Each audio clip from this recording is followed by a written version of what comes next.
Hey everyone, I'm Swati Vishwakarma and you are watching Fluent Classes. I hope you all are doing well. So चलिए start करते हैं schedules of Indian constitution, है ना। Schedule यानी कि अनुसूचियां। और आपको परेशान होने की जरूरत बिल्कुल भी नहीं है, याद कराना मेरा काम है, मैं आपको याद करवा दूंगी। And I promise, I hope video के एंड तक आप सारे क्वेश्चंस के आंसर कर पाओगे शेड्यूल से रिलेटेड। ओके, चलिए स्टार्ट करते हैं। ओके, पहले मैं क्या करूंगी, पहले एक बार मैं रीड करके आपको बता देती हूँ। अगर आपको ये रीड नहीं करना है, आप डायरेक्ट ट्रिक पे जंप करना चाहते हैं तो आप वो भी कर सकते हैं। थोड़ा सा वीडियो को स्किप कीजिए और फिर आगे आप देख सकते हैं। लेकिन सजेशन यही रहेगा कि आप एक बार अच्छे से पढ़ लीजिए, क्योंकि एक बार पढ़ लोगे ना आप तो आपके माइंड में सेट हो जाएगा, फिर ट्रिक भी आराम से काम करेगी। ओके, तो चलिए स्टार्ट करते हैं। देखिए, शेड्यूल वन, शेड्यूल यानी कि अनुसूचियां, है ना। तो शेड्यूल वन में क्या दिया गया है, स्टेट एंड यूनियन टेरिटरीज के नाम दिए गए हैं। ठीक है, शेड्यूल वन में सर्कल करते जा रही हूँ कुछ वर्ड्स को। ठीक है, तो शेड्यूल वन में क्या दिया गया है, नाम दिया गया है स्टेट एंड यूनियन टेरिटरी का। टू में क्या दिया गया है, सैलरी दी गई है। President, governor of state, speaker, deputy speaker, Rajya Sabha के स्पीकर, है ना, लोकसभा, सुप्रीम कोर्ट के जज, हाई कोर्ट के जज, इनके बारे में। थर्ड में क्या दिया गया है, ओथ एंड प्रोमिसेस, ओथ यानी कि शपथ। ठीक है, ओथ यानी कि क्या दी गई है, शपथ। चौथे में हम देखेंगे राज्यसभा के बारे में बताया गया है। ठीक है, एंड यूनियन टेरिटरीज के बारे में बताया गया, राज्यसभा और यूनियन टेरिटरीज के बारे में कहाँ बताया गया है, फोर्थ में। फाइव में हम देखेंगे schedule areas and schedule tribe का एडमिनिस्ट्रेशन, शेड्यूल ट्राइबल एरियाज का एडमिनिस्ट्रेशन कैसे होगा इसके बारे में बताया गया है। ठीक है, तो शेड्यूल एरिया और ट्राइबल एरियाज का एडमिनिस्ट्रेशन। सिक्स में हम देखेंगे नॉर्थ ईस्टर्न स्टेट। ठीक है, सारे नॉर्थ ईस्टर्न स्टेट दिख रहे हैं ना, असम, मेघालय, त्रिपुरा, यानी कि other schedule areas, other schedule areas. ठीक है, सेवन में हम देखेंगे union and state government. Union के हाथ में क्या रहेगा, स्टेट गवर्नमेंट, और कॉन्करेंट लिस्ट में कौन कौन सी पावर रहेगी, इन सबको सेवेंथ में बताया गया है ना। इसे हम क्या कहते हैं, फेडरल लिस्ट। क्या कहते हैं, फेडरल लिस्ट, है ना। नाइन में क्या दिया गया है, ऑफिशियल लैंग्वेज यानी कि आधिकारिक भाषा। ठीक है, यानी कि आधिकारिक भाषा। नाइन में क्या दिया गया है, validation of act and regulation कब तक वैलिड रहेगा। टेंथ में क्या दिया गया है, disqualification of members of parliament and members of legislative assembly. ठीक है, क्या दिया गया है, डिस्क्वालिफिकेशन। इलेवन में क्या दिया गया है, पंचायत की रिस्पॉन्सिबिलिटी क्या होगी। और ट्वेल्थ में क्या दिया गया है, म्यूनसिपैलिटीज की रिस्पॉन्सिबिलिटी क्या होगी। यहाँ तक क्लियर है। मैं आपको कहानी की तरह बताती हूँ, ये मैं कहानी की तरह बताती हूँ, फिर हम ट्रिक की सहायता से करेंगे। ठीक है, पहले कहानी सुन लेते हैं, है ना। देखो, अब क्या हुआ, सबसे पहले तो हमारा इंडिया बना।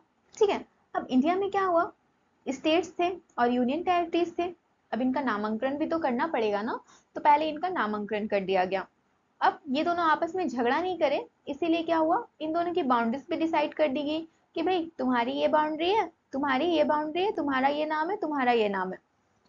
यहाँ तक हो गया। अच्छा, अब ये बताओ, आप कहीं पे भी जॉब करने जाओगे तो आप सबसे पहले क्या पूछते हो, जॉब पे अपॉइंटमेंट लेटर पे ज्वाइन करने से पहले आप क्या पूछोगे, भाई सैलरी कितनी है। तो यहाँ पे क्या हो गया, सेकंड में सैलरीज को बता दिया गया। ठीक है, फिर थर्ड में क्या हुआ, अब थर्ड में आपको सैलरीज पता चल गई, फिर बोलोगे अच्छा ठीक है, मैं तो जॉब करने के लिए तैयार हूँ, तो मैं शपथ ले लेता हूँ। ठीक है, तो मैं शपथ ले लिया। अब क्या हुआ, अब हमारे जो भी मेंबर्स थे वो लोग शपथ ले लिए। अब वो लोग बोले ठीक है, अब हम क्या करेंगे, राज्यसभा में जाएंगे। काम कहाँ पे करेंगे, राज्यसभा और यूनियन टेरिटरीज में जाएंगे, है ना, काम करने के लिए। अच्छा, मैं यहाँ पे लिख दूं, यहाँ पे क्या हो गया था, सैलरी, है ना। फिर यहाँ पे क्या हो गया था, ओथ एंड प्रोमिसेस, शपथ। फिर ये लोग कहाँ जाएंगे काम करने के लिए, राज्यसभा और यूनियन टेरिटरीज में जाएंगे। फिर क्या होगा, अब ये लोग क्या देखेंगे, अब पीपल का, अब जो ये लोग है उनका दिल भी तो जीतना है ना काम करके। तो ये लोग क्या देखेंगे, अच्छा ठीक है, चलो शेड्यूल एरियाज और जो ट्राइबल एरियाज है वहां पे हम जाते हैं और वहाँ के एडमिनिस्ट्रेशन को समझते हैं। ठीक है, और वहाँ पे जो भी लोग हैं उनकी बातों को समझेंगे, उनके लिए हम लॉ बनाएंगे ताकि उनको बेनिफिट्स हो। अब ये लोग ने ये काम कर दिया।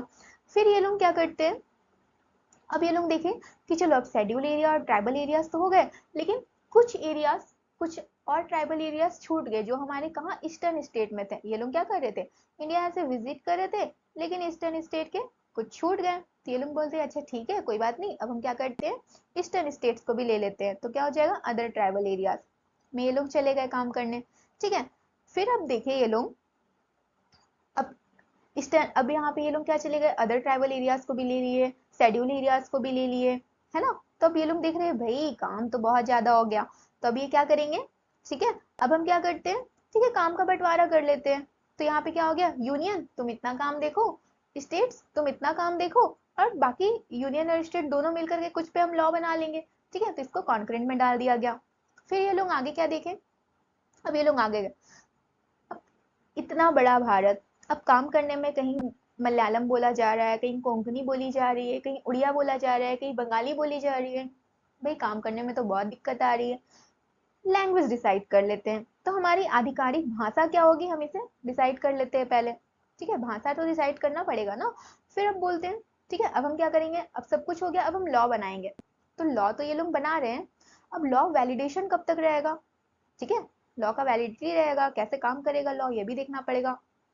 फिर ये लोग देखें हमने तो सब कुछ कर लिया, लेकिन यहाँ पे जो मेंबर्स हम लोग चुन के आए थे, हम लोग पार्टी बनाए थे, कुछ मेंबर क्या कर रहे हैं भाई, ये तो पार्टी को छोड़ के चले जा रहे हैं, जिससे हमारा क्या होगा, बहुमत तो गिर जाएगा, है ना।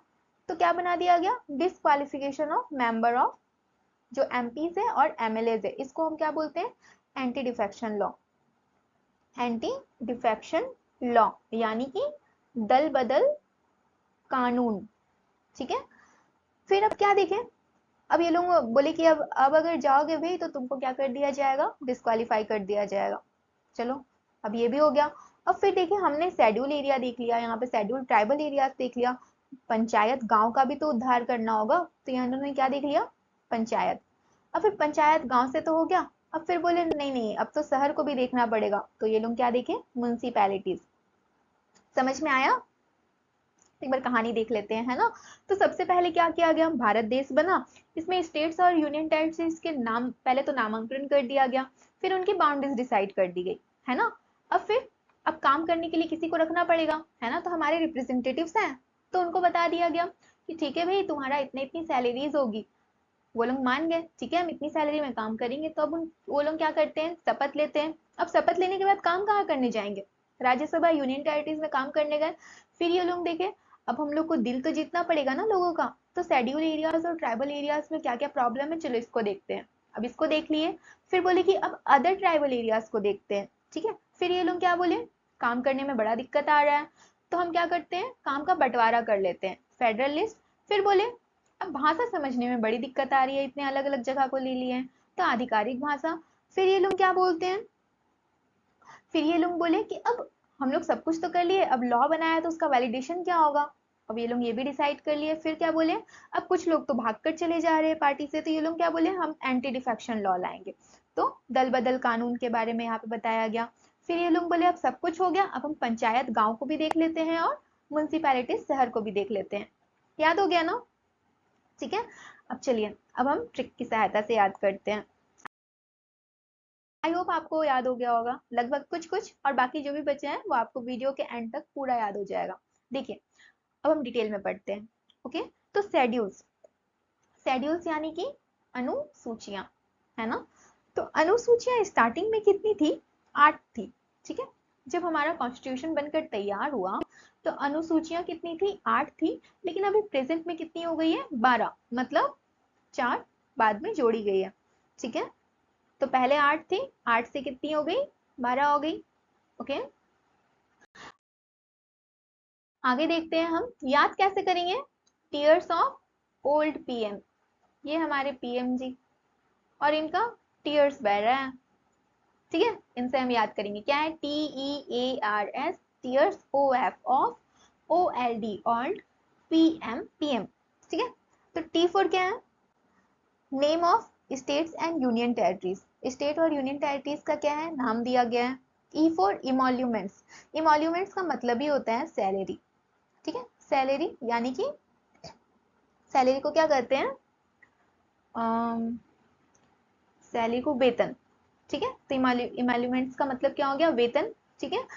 अब किसका किसका वेतन, प्रेसिडेंट, वाइस प्रेसिडेंट, जज, अब जितने भी हाई अथॉरिटी होंगे ना उनका, ठीक है। Speaker, governor, CAG, chairman, deputy speaker etcetera. आगे हम क्या देखते हैं,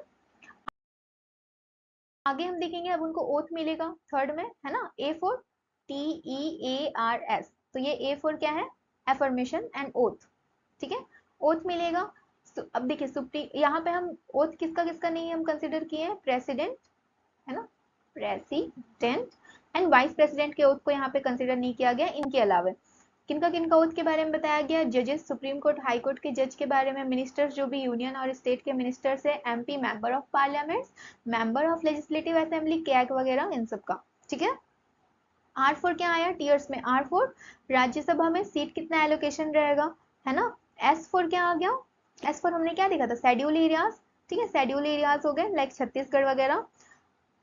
ओ फोर क्या हो जाएगा, अच्छा टीयर्स ऑफ, ये ओ फोर क्या है, अदर शेड्यूल एरियाज, ठीक है, या तो ट्राइबल एरियाज जिसको हम बोलेंगे।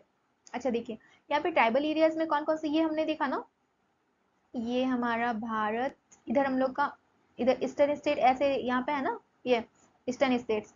तो यहाँ पे ईस्टर्न स्टेट्स में कौन कौन सा हो जाएगा, असम, मेघालय, मिजोरम, त्रिपुरा। आप इसको कैसे याद रख सकते हो, ATM में, ठीक है, ATM में।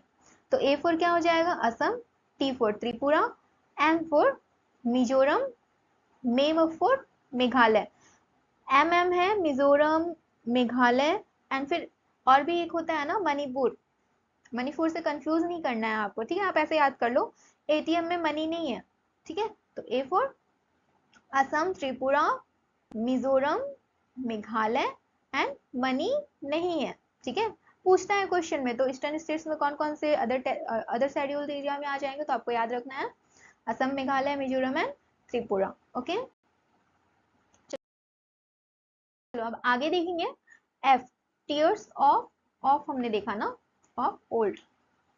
तो एफ फॉर क्या है, फेडरल प्रोविजंस, फेडरल मैंने बताया, यूनियन, स्टेट एंड कॉन्करेंट, इसको मैं आगे डिटेल में हम इसको एक बार डिस्कस कर लेंगे, ठीक है। यूनियन, स्टेट एंड कॉन्करेंट क्या है। आगे देखते हैं ऑफिशियल लैंग्वेज। ऑफिशियल लैंग्वेज देखिए, ओरिजिनली स्टार्टिंग में जब कॉन्स्टिट्यूशन बन के तैयार हुआ ना, तो ओरिजिनली 14 थे, बाद में धीरे धीरे करके ऐड किया गया, और फिर अब प्रेजेंट में कितने हैं, 22 है, ठीक है। आधिकारिक भाषा, टीयर्स ऑफ हो गया ना, ये ऑफ हो गया, ये ओल्ड हम पढ़ रहे हैं ना, ओल्ड का ये ओ हो गया। L four land reform. अब देखिए यहाँ पे हमने देखा था ना लैंड रिफॉर्म, लैंड रिफॉर्म में क्या बोला गया कि यहाँ पे हमने देखा था, क्या देखा था हमने कि वैलिडेशन, वैलिडेशन देखा था ना। ऑफिशियल लैंग्वेज तो आधिकारिक भाषा तो कर दी है, अब भाई वैलिडेशन भी होना चाहिए ना लॉज का, तो ये वैलिडेशन, आप उससे लैंड रिफॉर्म्स को याद रख सकते हैं। तो हमने देखा था जमींदारी सिस्टम ब्रिटिशर्स के टाइम पे थी, ठीक है, जुडिशियल रिव्यू, ये सब को लेकर के न्यू न्यू लॉज बने, और इसी के बारे में यहाँ पे दिया गया, लैंड रिफॉर्म्स को ध्यान में रखते हुए कैसे इसका वैलिडेशन, कब तक ये वैलिड रहेगी, इसकी वैलिडिटी को खत्म करना है, क्या करना है, इन सबको लेकर के रूल बनाए गए, ठीक है। तो एल फॉर लैंड रिफॉर्म्स हो जाएगा। जमींदारी सिस्टम को फर्स्ट कॉन्स्टिट्यूशनल अमेंडमेंट 1951 के द्वारा इससे हटा दिया गया था, है ना। मतलब इसमें स्टडी की गई थी इसको। फिर आगे हम देखेंगे,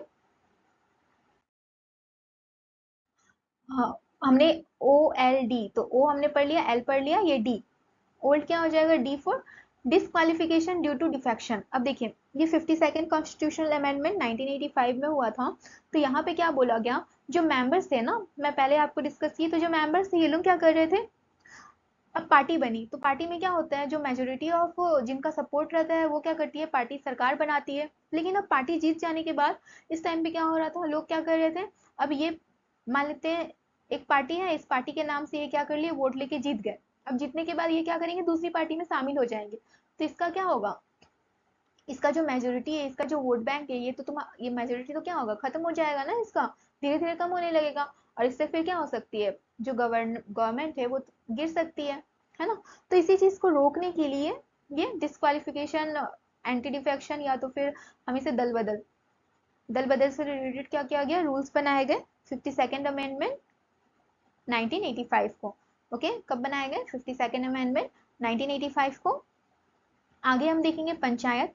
अच्छा, ओल्ड पीएम, पीएम ना, तो पी फॉर पंचायत, पंचायत देखिए 73rd अमेंडमेंट 1993 में ही दोनों हुआ था, 1993 में ही 73rd अमेंडमेंट हुआ था और 74th अमेंडमेंट दोनों सेम ही ईयर में हुआ था। तो 73rd से पहले पंचायत जुड़ा गया, मैंने आपको स्टोरी बताई ना, पहले विलेज, विलेज का कल्याण होगा क्योंकि विलेज बहुत ज्यादा थे ना उस टाइम पे, अभी भी है, तो विलेज, पहले विलेज का कल्याण होगा, फिर हम टाउन्स के बारे में देखेंगे, तो फिर टाउन्स म्यूनसिपैलिटीज को देखा गया है ना 74 अमेंडमेंट के थ्रू। तो देखिए पंचायत में 29 सब्जेक्ट्स को रखा गया और फिर म्यूनसिपैलिटीज में 18 सब्जेक्ट्स को रखा गया। ओके, अब देखिए यहाँ पे 73rd एंड 74th जो अमेंडमेंट हुआ 1993 में, यहाँ पे ये क्वेश्चन आया हुआ है प्रीवियस ईयर में कि ये इस टाइम पे किसकी गवर्नमेंट थी, ठीक है, गवर्नमेंट किसकी थी, तो पीवी नरसिम्हा राव जी की, है ना, क्वेश्चन आया हुआ है, याद रखिएगा ये। चलिए अब हम आगे देखते हैं ऑफिशियल लैंग्वेज। हमने देखा 8th शेड्यूल में क्या दिया गया है, ऑफिशियल लैंग्वेज दिया गया है ना, ऑफिशियल लैंग्वेज 8 शेड्यूल्स में, सॉरी शेड्यूल में। तो यहाँ हम देखेंगे ओरिजिनली 14 थे, है ना, लेकिन फिर बाद में क्या किया गया, 22 हो गए, बाद में 22 हो गए, तो इसे एक बार में ऐड नहीं किया गया, ठीक है, एक बार में ही ऐसा सारा जोड़ दिया, ऐसा नहीं है, धीरे धीरे अमेंडमेंट्स के थ्रू धीरे धीरे ऐड करते गए। देखिए तो 21st अमेंडमेंट सबसे पहले होता है और इसमें क्या जोड़ी जाती है, सिंधी, सबसे पहले क्या जोड़ी जाती है, सिंधी, यहाँ पे नहीं, थोड़ा सा साइड में लिखती हूँ इस जगह पे, तो सबसे पहले सिंधी जोड़ी जाती है, फिर 71st अमेंडमेंट होता है, 21st 71st, ठीक है, यहाँ पे क्या क्या जोड़ी जाती है, कोंकणी मणिपुरी नेपाली, कोंकणी मणिपुरी नेपाली, ठीक है, फिर 92nd अमेंडमेंट होता है और फिर यहाँ पे क्या क्या जोड़ी जाती है, बोडो डोगरी मैथिली संथाली, ठीक है, बोडो डोगरी मैथिली संथाली। फिर 96 अमेंडमेंट होता है और यहाँ पे क्या जोड़ा जाता है, उड़िया को, ठीक है, तो देखिए जब सबसे पहले जोड़ा गया था, सबसे पहले भी एक भाषा जुड़ी और अभी जो लास्ट में सबसे जुड़ी है उसमें भी एक ही भाषा जुड़ी है, बीच में 3 फिर 4, ठीक है, याद रहेगा। देखिए तो सबसे पहले सिंधी, आप इधर मत देखिए, इसको मत देखिए, आप खुद से यहाँ देखकर ट्राई कीजिए बोलने का, ये क्या हो गई, सिंधी, कोंकणी मैथिली ने, हाँ कोंकणी मैथिली और ये नेपाली, ठीक है, KMN या तो फिर MKN, आप ऐसे भी याद रख सकते हो, KMN, ये अल्फाबेटिकल ऑर्डर में भी याद रख सकते हो, है ना। फिर यहाँ पे आपका क्या हो जाएगा, बोडो डोगरी मैथिली संथाली, बोडमास याद रहता है ना आपको, बोडमास, बोडमास का रूल मैथ्स में पढ़ते हैं, है ना, तो आप यहाँ से याद रख सकते हैं, बोडो, बोडो, ठीक है, बोडो डोगरी मैथिली संथाली, ओके, यहाँ पे ए नहीं है बस, बाकी तो सभी है ना, बोडो हो गई, डोगरी हो गई, मैथिली हो गई, संथाली हो गई, ठीक है, फिर आगे आपका क्या हो जाएगा लास्ट में, उड़िया, क्लियर है। याद रखिएगा सिंधी कब जोड़ी गई, 21st, Konkani Manipuri Nepali 71st, Bodo Dogri Maithili Santhali 92nd amendment 2003, इसका ईयर पूछा था इसलिए मैं यहाँ पे मेंशन कर दी हूँ, और उड़िया को कब जोड़ा गया था, 96, 21st, 71, 92, 96, क्लियर है। चलिए अब आगे देखते हैं क्लासिकल लैंग्वेज। क्लासिकल लैंग्वेज हमने यहाँ पे लैंग्वेज के बारे में पढ़ा है, तो मैं पढ़ रहे हैं, तो मैं सोची इसे भी ऐड कर देती हूँ, तो हमारे क्लासिकल लैंग्वेज 6 है ना, तो क्लासिकल लैंग्वेज हमारे 6 है, क्या है, पहले इसे पढ़ लेते हैं, क्या है, तो शुरू तो कर मैं आर्या, एक गाना भी है ना, तो शुरू तो कर, आई थिंक है या नहीं पता नहीं, देखिए तो तू शुरू तो कर मैं आर्या, तू फॉर तमिल, संस्कृत, शुरू संस्कृत, तो तेलुगु, कन्नड़, मैं फॉर मलयालम, आर्या फॉर उड़िया, आपको ऐसे याद नहीं रखना है, TST KMO, TST KMO, ठीक है, तो तमिल संस्कृत तेलुगु, तमिल संस्कृत तेलुगु, कन्नड़ मलयालम उड़िया, याद रहा, एक बार बिना देखे बोलिए, तमिल संस्कृत तेलुगु कन्नड़ मलयालम उड़िया, बोल पा रहे हो ना, आंख बंद करके बोल के देखिएगा। चलिए अब हम देखते हैं फेडरल प्रोविजंस। फेडरल प्रोविजंस हमने देखा था 7th शेड्यूल में दिया गया था, ठीक है, 7th शेड्यूल में हमने देखा शक्ति का बंटवारा, है ना, शक्ति का बंटवारा, इसी को ही क्या कहते हैं, बंटवारा, तो शक्ति का बंटवारा को ही फेडरल प्रोविजन कहते हैं। सेवेंथ शेड्यूल में दिया गया है। अब देखिए, अब इतना बड़ा हमारा भारत देश है। अब यहाँ पे इसीलिए क्या किया गया, कुछ काम सेंट्रल गवर्नमेंट बोली हम कर लेंगे, कुछ काम बोली कि स्टेट गवर्नमेंट तुम अपना अपना कर लो, देख लो क्या होगा। और फिर अब ये लोग देखेंगे कुछ ऐसी ऐसी चीजें हैं कुछ जिसमें सिर्फ सेंट्रल गवर्नमेंट या तो फिर स्टेट गवर्नमेंट या तो फिर सेंट्रल गवर्नमेंट दोनों ऐसे करके नहीं कर सकती है। तो ये लोग बोले अच्छा ठीक है, हम लोग इस पे क्या कर लेंगे, दोनों क्या कर लेंगे, कानून बना लेंगे। लेकिन अगर किसी एक चीज पर सेंट्रल गवर्नमेंट और स्टेट गवर्नमेंट दोनों लॉ बना रही है और दोनों में डिस्प्यूट हो गया, ठीक है, भाई हम नहीं मानेंगे एक दूसरे का, तो यहाँ पे किसका बात को, किसकी जो लॉ है या तो जो लॉ बनाया है वो किसका प्रीफर किया जाएगा, सेंट्रल गवर्नमेंट का। क्यों, हमारा सेंट्रल गवर्नमेंट क्या है, एपेक्स है ना, ऊपर है ना स्टेट गवर्नमेंट से। हम क्या है, फेडरल विथ यूनिटरी सिस्टम हम फॉलो करते हैं ना, क्वासी फेडरल है हमारा कॉन्स्टिट्यूशन। अच्छा ठीक है, ये तो हो गया यूनियन लिस्ट में सेंट्रल गवर्नमेंट है, कॉन्करेंट लिस्ट में दोनों मिलकर के कानून कानून बना लेते हैं और स्टेट लिस्ट में स्टेट गवर्नमेंट बनाती है। अब कुछ लिस्ट ऐसे या तो कुछ सब्जेक्ट्स ऐसे हो गए जो इन सब में से बाहर है, इसमें सेंट्रल गवर्नमेंट भी कानून नहीं बनाती है, स्टेट गवर्नमेंट भी नहीं बनाती है और दोनों मिलकर के भी नहीं बनाती है। तो इसको क्या देखा गया, अब इसमें क्या करेंगे, पार्लियामेंट लॉ बनाएगी। ठीक है, तो कौन सी पार्लियामेंट, यूनियन पार्लियामेंट लॉ बनाएगी, स्टेट पार्लियामेंट नहीं, स्टेट की बात नहीं कर रही हूँ, यूनियन पार्लियामेंट लॉ बनाएगी, है ना। और इसको हम क्या कर दिए, रेसिडुअरी सब्जेक्ट। रेसिडुअरी का ही मतलब क्या होता है, बच गया ना, ठीक है। अच्छा, अब आगे देखिए, हमने क्या देखा, सेंट्रल गवर्नमेंट या तो फिर सेंट्रल गवर्नमेंट किसको कंट्रोल करती है, यूनियन लिस्ट, कॉन्करेंट लिस्ट और स्टेट लिस्ट। अच्छा, यूनियन लिस्ट को क्या बोलते हैं, यूनियन लिस्ट को बोलते हैं संघीय सूची, है ना, संघीय सूची। और स्टेट लिस्ट को क्या बोलते हैं, राज्य सूची, है ना। और कॉन्करेंट लिस्ट को क्या बोलते हैं, समवर्ती सूची, ठीक है, क्या बोलते हैं, समवर्ती सूची। क्लियर है। देखिए, जब स्टार्टिंग में हमारा कॉन्स्टिट्यूशन बन के तैयार हुआ तो सेंट्रल गवर्नमेंट के पास या तो यूनियन लिस्ट में कितने सब्जेक्ट थे, 97, लेकिन अभी कितने हो गए, 100। अब आप बोलोगे कहाँ से ऐड कर दिया गया या नया ऐड कर दिया गया, कुछ ऐड किया गया और कुछ को ट्रांसफर कर दिया गया, इसका यहाँ कर दिया गया, इसका यहाँ कर दिया गया, वैसे किया गया है, ठीक है। फिर कॉन्करेंट लिस्ट में 47 थे स्टार्टिंग में, अभी 52 है। और स्टेट गवर्नमेंट में 66 थे स्टार्टिंग में, अभी 61 है।